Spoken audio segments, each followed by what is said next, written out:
Lupa na viral ang mukha. Bip, bip, bip, bip, bip. Bumibip, bip, bip, bip, bip, bip, bip, bip, bip, bip, bip na ba? Ang lahat. Martian. Enrico Pañero. Bip, bip, bip, bip, bip. Bip, bip, bip, bip, bip, bip, bip. Bip, bip, bip, bip, bip. Titilaok!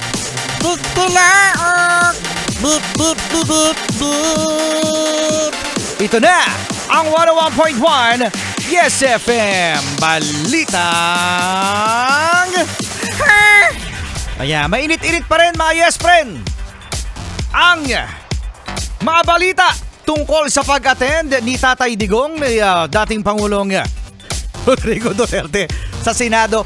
Kasi ito palang si Senador Chis Escudero mga Yes Friend, sinabi na dapat lang nasabihan ni Senadora Risa Ontiveros itong si dating Pangulong Rodrigo Duterte na bawal ang magmura sa Senado. Nakailang mura si dating Pangulong Rodrigo Duterte? Hindi ko na rin mabilang.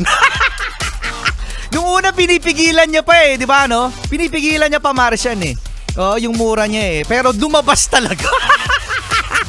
Lumabas. In fairness naman dito kay dating Pangulong Rodrigo Duterte, right after the Senate hearing mga Yes Friend, nag-apology siya. Kay Senadora Risa Ontiveros, na ganun daw talaga siya na nag-sorry daw talaga siya. Sinabi ni dating Pangulong Rodrigo Duterte na talagang bastos daw kasi talaga siya. At sinabi rin kasi noon pa man ni dating Pangulong Rodrigo Duterte na kaya daw siya nagmumura din mga Yes Friend ay to catch attention.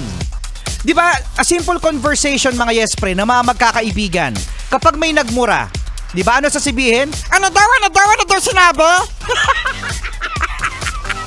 Ano sinabi niya? Di ba? It can catch your attention mga Yes Friend. Oo, kapag nagmura. And again, nag-apologize naman itong si Rodrigo Duterte, yung dating Pangulo. At ito pa mga Yes Friend, Hindi ko kasi kanina na-open na napakaswerte po talaga ng mga pulis. Alam nyo kung bakit? Kasi back up kayo ng dating Pangulo. Imagine, mga Yes Friend, saan ka makakakita? Naaakuin ang responsibilidad para sa inyo, mga Yes Friend. Dinoble ang inyong sweldo. Diba? Even the army, mga Yes Friend, meron akong kaklase na nag-mascom na tumuloy bilang army. Diba? At siya rin ay sobrang saya, mga Yes Friend. Kasi ito lang mga Yes Friend, ang sundalo, ang mga law enforcement, mga Yes Friend, ang mga pulis, yan.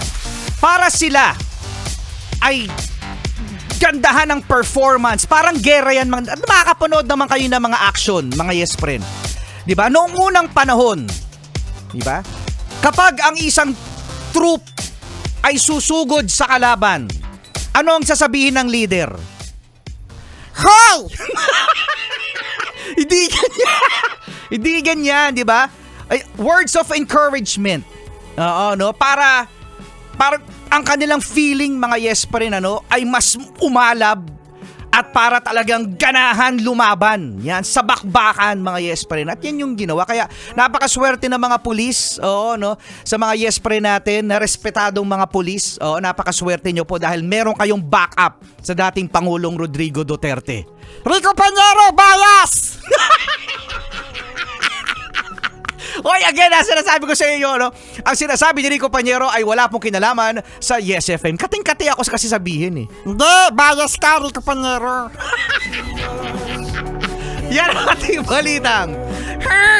At saka isa pa, mga Yes Friend. Diba? Aanuhin mo ang isang tao na napakagaling magsalita, napakagalang, hindi nagmumura. Pero, deep inside, demonyo. Wala, Rico Pañero, bias. Bias yung Rico Pañero na yan.